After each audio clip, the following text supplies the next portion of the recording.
आज की चर्चा में आपका स्वागत है। तो अब आ गई है अब्बा डब्बा चप्पा। बच्चों को तो बेसब्री से इंतज़ार था कि अब मैडम आए यानी अब्बा डब्बा चप्पा आए और उनको इंग्लिश सिखाएं। और जब इंग्लिश ना चल सके तो आप देख लो ना, सभी लोग कह रहे थे कि इन बच्चों की पढ़ाई के बारे में बिल्कुल भी ख्याल नहीं करती है और ब्लॉग के चक्कर में कहीं पर भी इनको किसी भी टाइम पर और किसी भी दिन लेकर चल देती हैं और वो शूट वगैरह में वो भी बिजी हो जाते हैं, बेचारे पढ़ नहीं पाते ठीक से। तो इस बार जो है अपनी सफाई देती हुई दिखाई देती हैं कि फ्रेंड्स अब इनका बाहर जाना जो है कम हो गया है, बंद हो गया है और सिर्फ जो है तो इसलिए जो है अब एक दो बार वीक में लेकर जाएंगे। और अब क्योंकि अब ट्यूशन की छुट्टी है तो अब जो है इसलिए इनको लेकर जा रहे हैं। शुक्रिया भारत के भविष्य को पढ़ाई के लिए टाइम देने के लिए। और देखिए रास्ते में एक बाइक दिखाई देगी जो निंजा बाइक है और फनी भाई ने बच्चों की तरह से अपनी पसंद को जाहिर किया कि देखो निंजा बाइक। और उसके बाद मम्मी ने कहा कि हमें बाइक वाइक में कोई इंटरेस्ट नहीं है, बाइक हमें अच्छी नहीं लगती। और उसके बाद में बच्चे का वो मुंह बना जैसे कि डिब्बा का मुंह बनता है। अब देखिए एटीएम किसी का, पैसे किसी के, और फिर दिए जा रहे हैं 200 में आ जाएगी।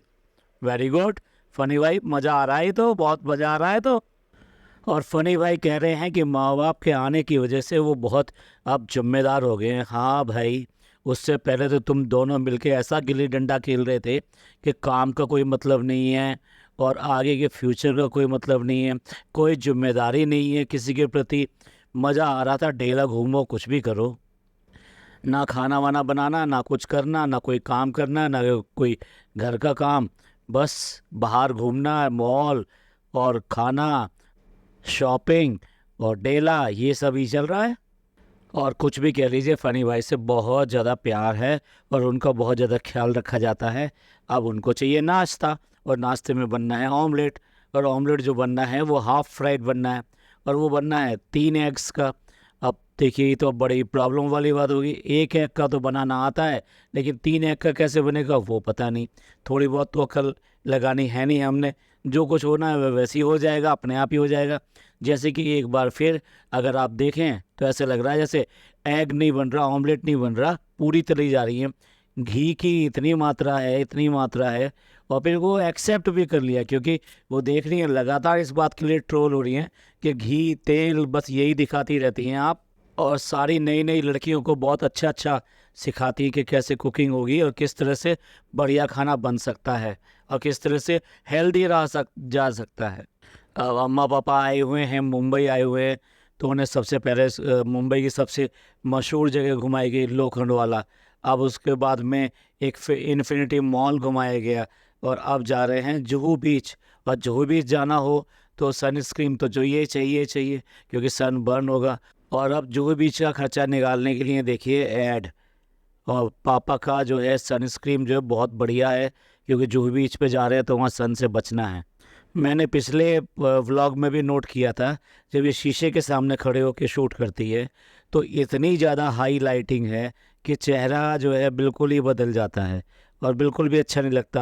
किसी को क्या कहना है, लेकिन बिल्कुल भी अच्छा नहीं लगता। जो चेहरे के जो कलर्स हैं और जो ग्लो है वो सारा सारा एकदम बदल जाता है। और डब्बा जी बताती हैं कि वो सलाद के लिए कुछ भी नहीं लेकर आए हैं, तो आज जो है सिर्फ और सिर्फ प्याज से काम चलाना पड़ेगा।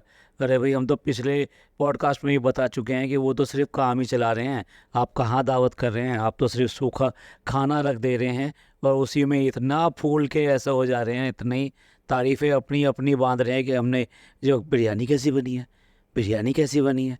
अरे भाई, इतने सारे कमेंट्स पढ़ती हैं तो इतने सारे सजेशन मिले थे आपको कि आप ये बना सकती हैं, वो बना सकती हैं, डेजर्ट में आप कुछ भी नहीं बनाती हैं, और साथ साथ खाने के में जो पूरा कंप्लीट मीनू होता है उसको उसको आप कहाँ फॉलो करते हैं।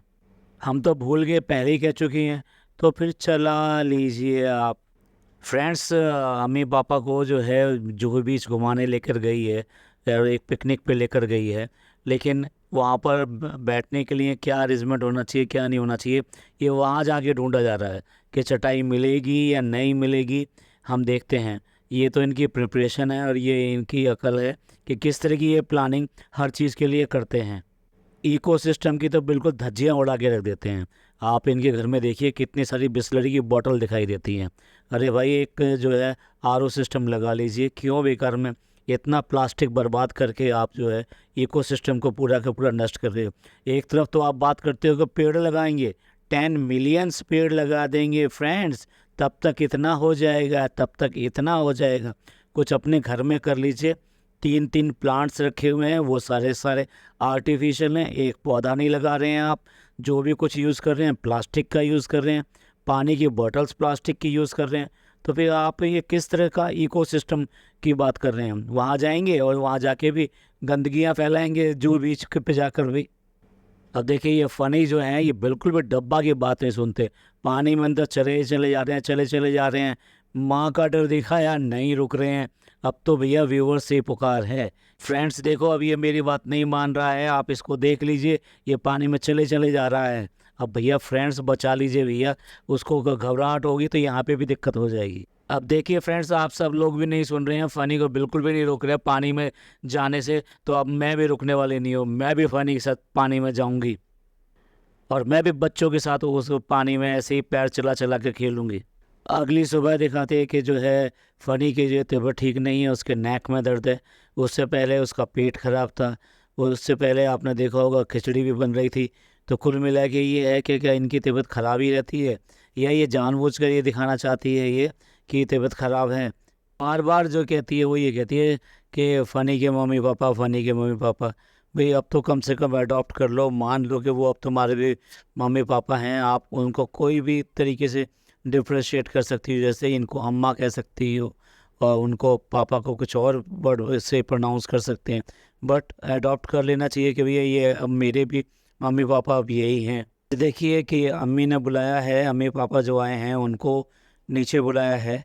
तो वहाँ जाकर जो देखा कि सारा घर साफ़ है और सब कुछ पूरी तरह से अरेंज है, नाश्ते के लिए जितने आइटम्स हैं वो भी रेडी हैं। तो देखकर उसको बड़ा आश्चर्य हो रहा है कि ये सब चीज़ें ऐसी दिखाई दे रही हैं, मैं क्योंकि रोज़ आती हूँ यहाँ पर। और ख़ुद ही बता दिया कि सारा सारा किचन का जो चार्ज है वो बेटी खाला के पास में है, और क्लीनिंग का जितना चार्ज है वो रिज़ा करती है। तो कुल मिला के ये है कि बाकी लोग क्या करते हैं आपको खुद ही पता होगा और आप सोच सकते हैं इसको। तो देखिए जिस तरह से ये अम्मी के यहाँ पर नाश्ता हुआ, तो ऐसा नाश्ता इसको भी कराना चाहिए था। जब अम्मी पापा आए थे तो उनको सबसे पहले, भाई कायदा तो यही कहता है कि सबसे पहले नाश्ता कराया जाए, उसके बाद हम खाना और बाकी चीज़ों के लिए पूछा जाए। पर इसने कोई ऐसा नाश्ता नहीं कराया ना, अगर कराया होता तो डेफिनेटली इसने दिखाया होता।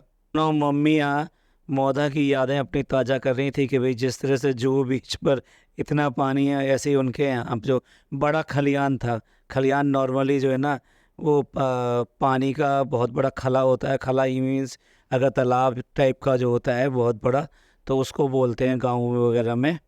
साथ साथ अम्मी भी रिश्तों को रीडिफाइन करने की कोशिश करती है कि नहीं, आप चाहे कुछ भी हो जाए लेकिन हम तो वो पुराना वाला रिश्ता ही आपके साथ रखेंगे। और इतना डेप्थ में तो और बातें कर भी नहीं सकते ना, क्योंकि पुरानी यादें कैसी हैं कैसी नहीं हैं, और एक दूसरे को वो इतनी अच्छी तरह जानते हैं कि कहने की ज़रूरत ही नहीं है कि कौन कैसा है और क्या है। तो इस कमेंट के साथ कि भाई अभी तो अम्मी पापा जो आए हैं उनको खूब घुमाना है और सब कुछ मुंबई में दिखाना है, तो अगला व्लॉग आएगा। तो हमारा भी हम यही ख़त्म करते हैं इस पॉडकास्ट को। ये पॉडकास्ट आपको पसंद आया हो तो प्लीज़ लाइक कीजिए, सब्सक्राइब कीजिए और शेयर कीजिए, और खुशियाँ बांटिए और खुश रहिए, और अपने रिश्तों का ख्याल कीजिए। रिश्ते ही ज़िंदगी में आगे ले जाते हैं। शुक्रिया, धन्यवाद, थैंक यू।